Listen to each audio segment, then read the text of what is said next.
One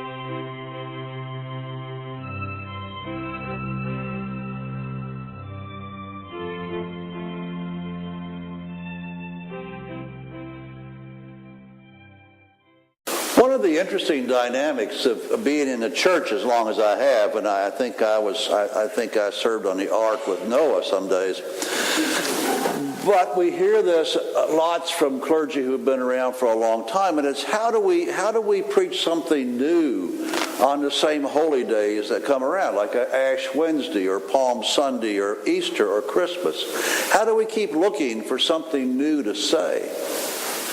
Well, it dawned on me a few years ago that we're not supposed to say anything new. We're supposed to tell the story that we've been telling for 2,000 years. And the reason we do that is because, well, it's like the new rector that showed up in a parish. And on his first Sunday, he got up and he preached a wonderful, great sermon. And afterwards, the people lined up to tell him how good it was and how much they were moved by his words of insight and wisdom. And then the next Sunday, he got up and he preached the same sermon again. And this time, people were very kind and polite and still complimented him on his sermon and said how good it was. And the third Sunday, he preached the same sermon again. And this time, fewer people had much to say.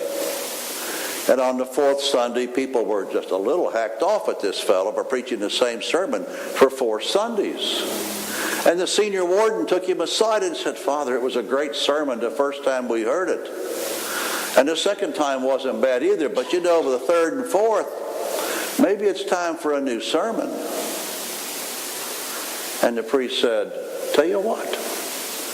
But as soon as you start doing what I told you to do in the first one, then I'll get on to the second one." Lent and Ash Wednesday reminds us that we haven't quite done what we were supposed to do in the first sermon yet. It reminds us that every day we wrestle with our humanity. We wrestle with theologically what we call the fallenness of it. What St. Augustine might have called original sin, or St. Irenaeus may have referred to as our loss of innocence. But nevertheless, it is that flaw that we have, or that weakness that we have, or whatever you want to call it, that makes it very difficult to live into what God would want us to be. And so we have Ash Wednesday and Lent. And I think St. Paul, in his letter to us this evening, reminds us of what Lent calls us to do.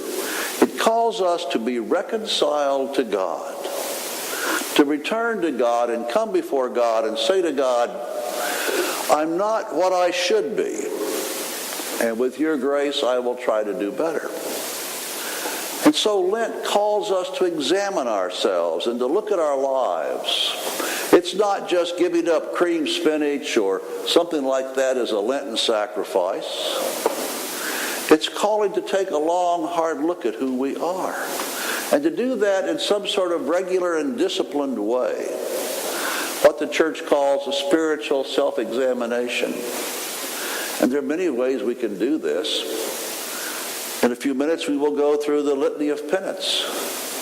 Take that every day, if you will, or just take one phrase of it every day and look at that and say, how am I living into this particular phrase in the Litany of Penance? Or go back to the great litany of the prayer book, the first service we did in English in the English church, and go through that by intercession, and see how you are living into it. Or if you want to get serious, go to St. Matthew's Gospel, read Jesus' Sermon on the Mount, and see how you live into that. Now, this is not to condemn you for not living into it. It is just showing you that where we need to work on who we are. God does not condemn us for being human. He wants to make us better humans.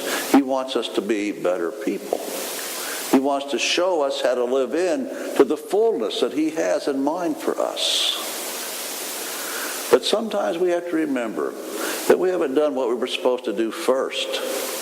And so Ash Wednesday in Lent calls us to take a long, hard look at who we are, realizing that maybe we have some weak spots. Maybe we haven't been as kind to other people as we should have. Maybe we have sometimes not treated people as equals, or we look down on others for some reason. Or maybe we haven't been as generous or charitable, not only with our money, but with our personality.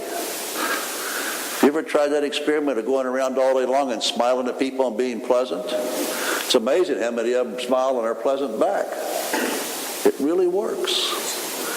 Maybe as Christians, maybe we just ought to start by going out of here and smiling at everybody for a day and see what happens.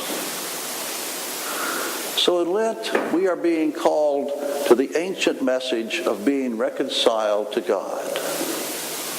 Opening our hearts to God, opening our lives to transformation, opening our hearts to being changed, and believing that God will do that.